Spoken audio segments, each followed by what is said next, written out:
ओम शांति। आज 22 अगस्त 2020।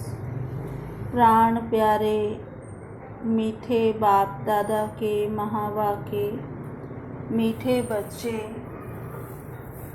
बाप को तुम बच्चे ही प्यारे हो। बाप तुम्हें ही सुधारने के लिए श्रीमत देते हैं।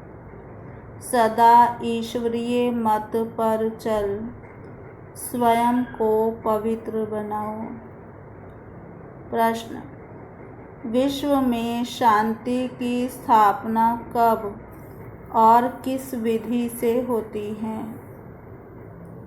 विश्व में शांति की स्थापना कब और किस विधि से होती है?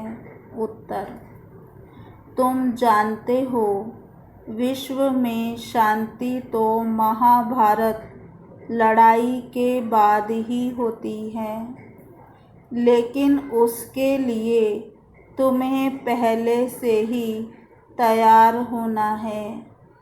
अपनी कर्मातीत अवस्था बनाने की मेहनत करनी है। सृष्टि के आदि मध्य अंत का ज्ञान सिमरन कर बाप की याद से संपूर्ण पावन बनना है, तब इस सृष्टि का परिवर्तन होगा। गीत: आज अंधेरे में है इंसान। ओम शांति। यह गीत है भक्ति मार्ग का गाया हुआ। कहते हैं हम अंधेरे में हैं, अब ज्ञान का तीसरा नेत्र दो। ज्ञान मांगते हैं ज्ञान सागर से, बाकी है अज्ञान। कहा जाता है कलयुग में सब अज्ञान की आसुरी नींद में सोए हुए कुंभकर्ण हैं। बाप कहते हैं ज्ञान तो बहुत ही सिंपल है। भक्ति मार्ग में कितने वेद शास्त्र आदि पढ़ते हैं, हठ योग करते हैं, गुरु आदि करते हैं। अब उन सब को छोड़ना पड़ता है, क्योंकि वह कभी राजयोग सिखला ना सके। बाप ही तो राजाई देंगे, मनुष्य को दे ना सके, परंतु उसके लिए ही सन्यासी कहते हैं।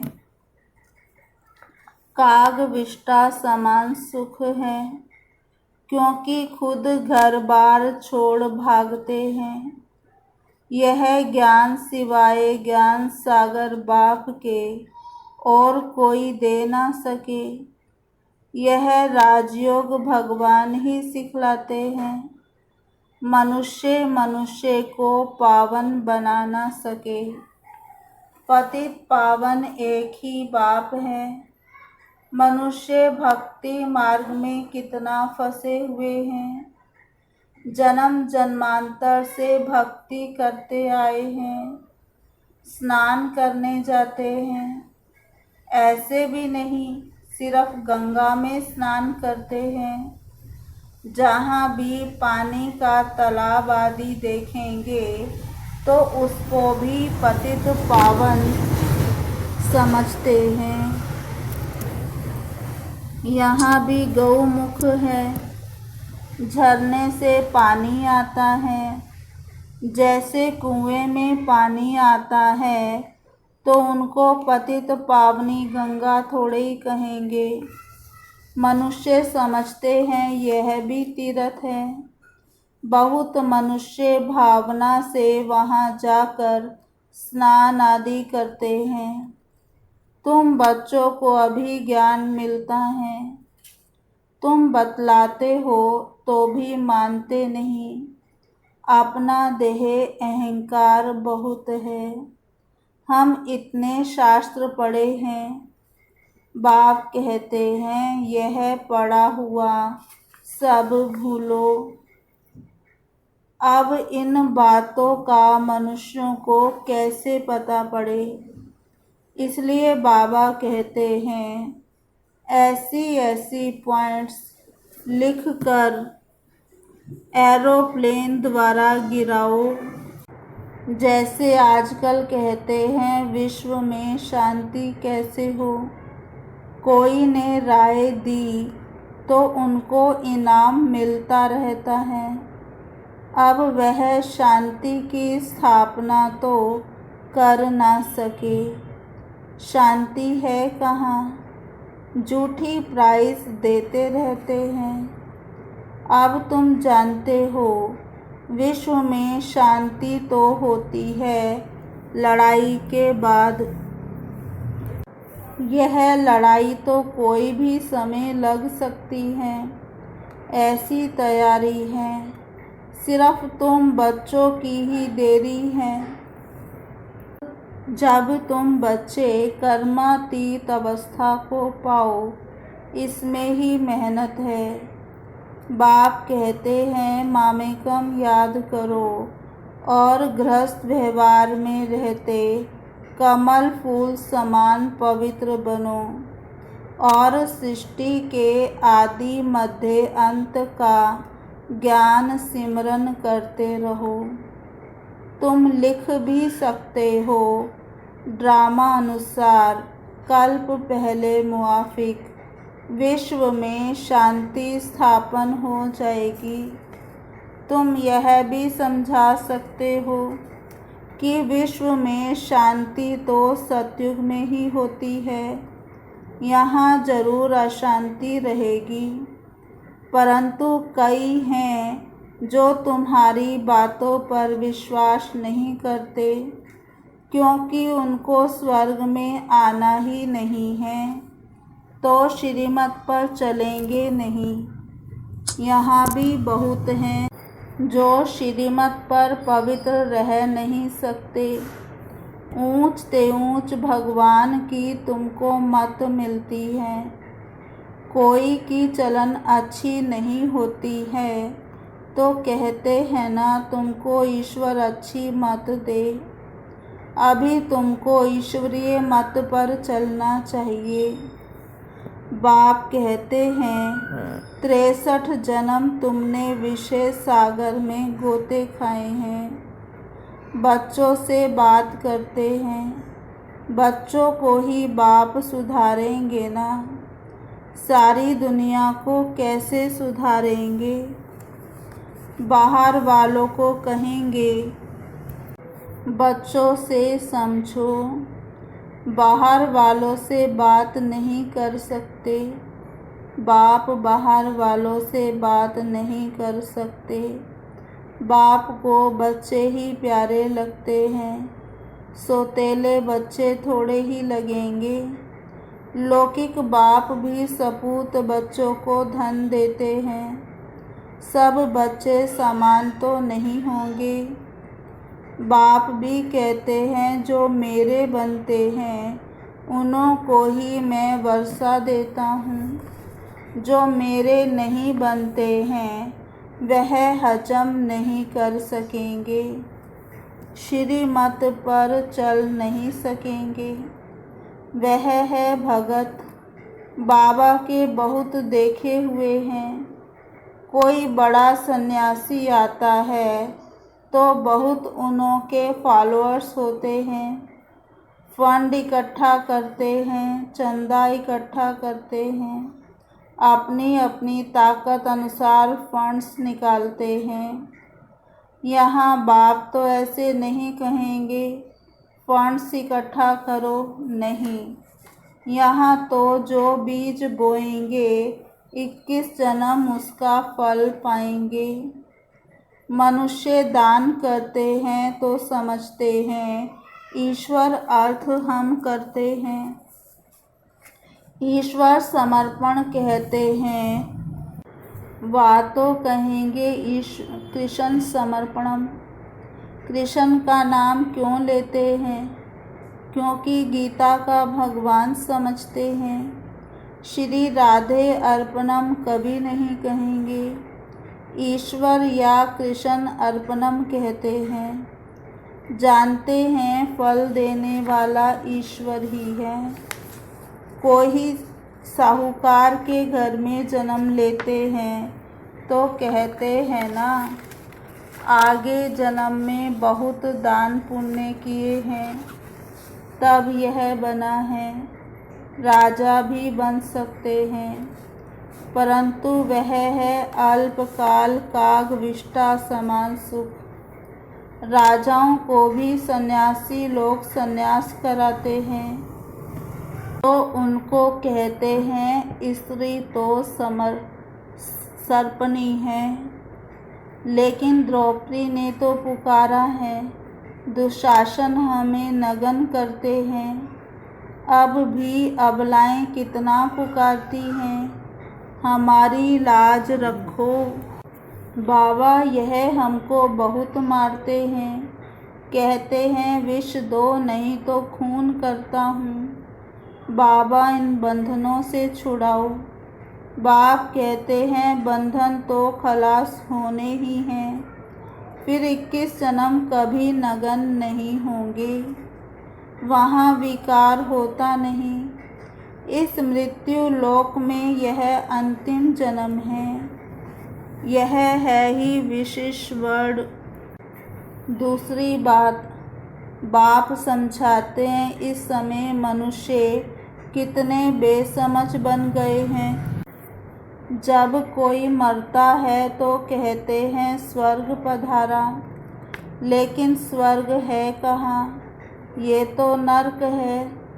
स्वर्गवासी हुआ तो जरूर नर्क में था, परंतु किसको सीधा कहो तुम नर्कवासी हो तो क्रोध में आकर बिगड़ पड़ेंगे।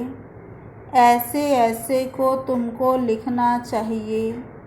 फलाना स्वर्गवासी हुआ तो इसका मतलब तुम नर्कवासी होना। हम तुमको ऐसी युक्ति बताएं जो तुम सच सच स्वर्ग में जाओ। यह पुरानी दुनिया तो अब खत्म होनी है। अखबार में निकालो कि इस लड़ाई के बाद विश्व में शांति होनी है। 5000 वर्ष पहले मुआफिक वहाँ एक ही आदि सनातन देवी देवता धर्म था। वो लोग फिर कहते कहाँ भी कंस जरासंधि आदि असुर थे। त्रेता में रावण था, अब उनसे माथा कौन मारे। ज्ञान और भक्ति में रात दिन का फर्क है। इतनी सहज बात भी मुश्किल किसकी बुद्धि में बैठती है। तो ऐसे ऐसे स्लोगन बनाने चाहिए। इस लड़ाई के बाद विश्व में शांति होनी है। ड्रामा अनुसार कल्प कल्प विश्व में शांति होती है, फिर कलयुग अंत में अशांति होती है, सतयुग में ही शांति होती है। यह भी तुम लिख सकते हो। गीता में भूल करने से ही भारत का यह हाल हुआ है। पूरे 84 जन्म लेने वाले श्री कृष्ण का नाम डाल दिया है, श्री नारायण का भी नहीं डाला है। उनके लिए फिर भी 84 जन्मों में से कुछ दिन कम कहेंगे ना। कृष्ण के पूरे 84 जन्म होते हैं। शिव बाबा आते हैं बच्चों को हीरे जैसा बनाने, तो उनके लिए फिर डिब्बी भी ऐसी सोने की चाहिए जिसमें बाप आकर प्रवेश करे। अब यह सोने का कैसे बने, तो फट से उनको साक्षात्कार कराया।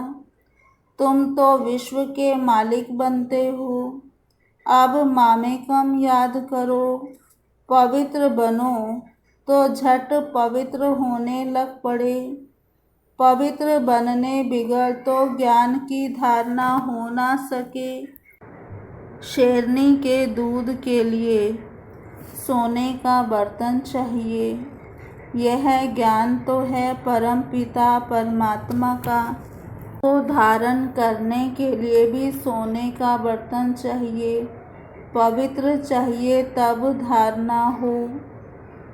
पवित्रता की प्रतिज्ञा करके फिर गिर पड़ते हैं तो योग की यात्रा ही खत्म हो जाती है, ज्ञान भी खत्म हो जाता है। किसको कह ना सके भगवानुवाच, काम महाशत्रु है, उनका तीर लगेगा नहीं, वह फिर कुक्कड़ ज्ञानी हो पड़ते। कोई भी विकार ना हो, रोज पोता मेल रखो। जैसे बाप सर्वशक्तिवान है, ऐसे माया भी सर्वशक्तिमान है। आधा कल्प रावण का राज्य चलता है, इन पर जीत बाप बिगर कोई पहना ना सके। ड्रामानुसार रावण राज्य भी होना ही है। भारत की ही हार और जीत पर ये ड्रामा बना हुआ है। यह बाप तुम बच्चों को ही समझाते हैं। मुख्य है पवित्र होने की बात। बाप कहते हैं मैं आता ही हूँ पतितों को पावन बनाने। बाकी शास्त्रों में पांडव और कौरवों की लड़ाई, जुआ आदि बैठ दिखाए हैं। ऐसी बात हो कैसे सकती? राजयोग की पढ़ाई ऐसे होती है क्या? युद्ध के मैदान में गीता पाठशाला होती है क्या? कहाँ जन्म मरण रहित शिव बाबा, कहाँ पूरे 84 जन्म लेने वाला कृष्ण। उनके ही अंतिम जन्म में बाप आकर प्रवेश करते हैं। कितना क्लियर है। गृहस्थ व्यवहार में रहते पवित्र भी बनना है। सन्यासी तो कहते हैं दोनों इकट्ठे रह पवित्र नहीं रह सकते। कहो तुमको कोई प्राप्ति नहीं तो कैसे रहेंगे? यहाँ तो विश्व की बादशाही मिलती है। बाप कहते हैं मेरे खातिर कुल की लाज रखो। शिव बाबा कहते हैं इनके दाढ़ी की लाज रखो। यह एक अंतिम जन्म पवित्र रहो तो स्वर्ग के मालिक बनेंगे। अपने लिए ही मेहनत करते हैं, दूसरा कोई स्वर्ग में आ नहीं सकता। यह तुम्हारी राजधानी स्थापन हो रही है, इसमें सब चाहिए ना। वहाँ वजीर तो होते नहीं, राजाओं को राय की दरकार नहीं। पतित राजाओं को भी एक वजीर होता है। यहाँ तो देखो कितने मिनिस्टर्स हैं, आपस में लड़ते रहते हैं। बाप सभी झंझटों से छुड़ा देते हैं। 3000 वर्ष फिर कोई लड़ाई नहीं होगी, जेल आदि नहीं रहेगा, कोर्ट आदि कुछ नहीं होगा। वहाँ तो सुख ही सुख है। इसके लिए पुरुषार्थ करना है। मौत सिर पर खड़ा है। याद की यात्रा से विकर्मा जीत बनना है। तुम ही मैसेंजर्स हो जो सबको बाप का मैसेज देते हो कि मन मना भव। अच्छा मीठे मीठे सिकी लधे बच्चों प्रति माता पिता बाप दादा का याद प्यार और गुड मॉर्निंग। रूहानी बाप की रूहानी बच्चों को नमस्ते। हम रूहानी बच्चों की रूहानी बाप दादा को याद प्यार गुड मॉर्निंग नमस्ते नमस्ते नमस्ते। धारणा के लिए मुख्य सार। पहला, ज्ञान की धारणा करने के लिए पवित्र बन बुद्धि रूपी बर्तन को स्वच्छ बनाना है। सिर्फ कुक्कड़ ज्ञानी नहीं बनना है। दूसरा, डायरेक्ट बाप के आगे अपना सब कुछ समर्पण कर श्रीमत पर चलकर 21 जन्मों के लिए राजाई पद लेना है। वरदान, शुद्धि की विधि द्वारा किले को मजबूत करने वाले सदा विजयी और निर्विघ्न भव। शुद्धि की विधि द्वारा किले को मजबूत करने वाले सदा विजयी और निर्विघ्न भव। विस्तार, इस किले में हर आत्मा सदा विजयी और निर्विघ्न बन जाए, इसके लिए विशेष टाइम पर चारों ओर एक साथ योग के प्रोग्राम रखो।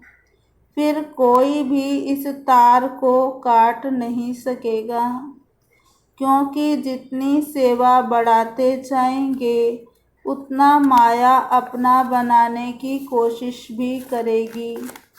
इसलिए जैसे कोई भी कार्य शुरू करते समय शुद्धि की विधियां अपनाते हो, ऐसे संगठित रूप में आप सर्वश्रेष्ठ आत्माओं का एक ही शुद्ध संकल्प हो, विजयी। यह है शुद्धि की विधि, जिससे किला मजबूत हो जाएगा। आज का स्लोगन, युक्ति युक्त व यथार्थ सेवा का प्रत्यक्ष फल है खुशी। युक्ति युक्त व यथार्थ सेवा का प्रत्यक्ष फल है खुशी। मातेश्वरी जी के अनमोल महावाक्य। हेडिंग, अब विक्रम बनाने की कंपटीशन नहीं करनी है। अब विक्रम बनाने की कंपटीशन नहीं करनी है। मम्मा कहती, पहले पहले तो अपने पास यह एम अवश्य रखनी है कि हमको किस भी रीति से अपने विकारों को वश करना है, तब ही ईश्वरीय सुख शांति में रह सकते हैं। अपना मुख्य पुरुषार्थ है खुद शांति में रहकर औरों को शांति में लाना। इसमें सहन शक्ति जरूर चाहिए। सारा अपने ऊपर मदार है, ऐसे नहीं कोई ने कुछ कहा तो अशांति में आ जाना चाहिए, नहीं। ज्ञान का पहला गुण है सहन शक्ति धारण करना। देखो, अज्ञान काल में कहते हैं, भल कोई कितनी भी गाली देवे, ऐसे समझो कि मुझे कहाँ लगी। भल जिसने गाली दी वो खुद तो अशांति में आ गया, उन्हों का हिसाब किताब अपना बना। लेकिन हम भी अशांति में आ गए, कुछ कह दिया तो फिर हमारा विकर्म बनेगा। तो विकर्म बनाने की कंपटीशन नहीं करनी है। अपने को तो विकर्मों को भस्म करना है, ना कि बनाना है। ऐसे विकर्म तो जन्म जन्मांतर बनाते आए और दुख उठाते आए। अब तो नॉलेज मिल रही है, इन 5 विकारों को जीतो। विकारों का भी बड़ा प्रस्ताव विस्तार है, बहुत सूक्ष्म रीति से आते हैं। कब ईर्ष्या आ जाती है तो सोचते हैं, इसने ऐसा किया तो मैं क्यों ना करूं। यह है बड़ी भूल। अपने को तो अभूल बनाना है। अगर कोई ने कुछ कहा तो ऐसे समझो यह भी मेरी परीक्षा है, कितने तक मेरे अंदर सहन शक्ति है। अगर कोई कहे मैंने बहुत सहन किया, एक बारी भी जोश आ गया तो आखिर फेल हो गया। जिसने कहा उसने अपना बिगाड़ा, परंतु अपने को तो बनाना है, ना कि बिगाड़ना है। इसलिए अच्छा पुरुषार्थ कर जन्म जन्मांतर के लिए अच्छी प्रारब्ध बनानी है। बाकी जो विकारों के वश है, गोया उनों में भूत प्रवेश है।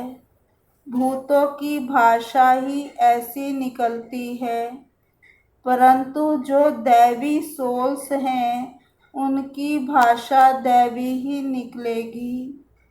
तो अपने को दैवी बनाना है, ना कि आसुरी। अच्छा, ओम शांति। आज की मुरली का स्वमान पहला, मैं ईश्वरीय मत पर चल पवित्र बनने वाली आत्मा हूँ। मैं ईश्वरीय मत पर चल पवित्र बनने वाली आत्मा हूँ। दूसरा, मैं विश्व में शांति स्थापन करने वाली आत्मा हूँ। मैं विश्व में शांति स्थापन करने वाली आत्मा हूँ। तीसरा स्वमान, मैं कर्मातीत आत्मा हूँ। मैं कर्मातीत आत्मा हूँ। चौथा स्वमान, मैं कमल फूल समान पवित्र आत्मा हूँ। मैं कमल फूल समान पवित्र आत्मा हूँ। मैं सपूत आत्मा हूँ। मैं सपूत बच्चा हूँ। पांचवा स्वमान, मेरी बुद्धि सोने का बर्तन है। मेरी बुद्धि सोने का बर्तन है। छठा स्वमान, मैं पवित्र आत्मा हूँ। मैं पवित्र आत्मा हूँ। सातवां स्वमान, मैं मास्टर सर्वशक्तिवान आत्मा हूँ। मैं मास्टर सर्वशक्तिवान आत्मा हूँ। आठवां स्वमान, मैं सदा विजयी और निर्विघ्न आत्मा हूँ। मैं सदा विजयी और निर्विघ्न आत्मा हूँ। नौवां स्वमान, मैं विकर्माजीत आत्मा हूँ। मैं विकर्माजीत आत्मा हूँ। 10वां स्वमान, मैं दैवी सोल हूँ। मैं दैवी सोल हूँ। ओम शांति। अभी हम 2 मिनट बाबा को याद करेंगे।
प्यारे बाबा मैं तुझ पर बलिहारी।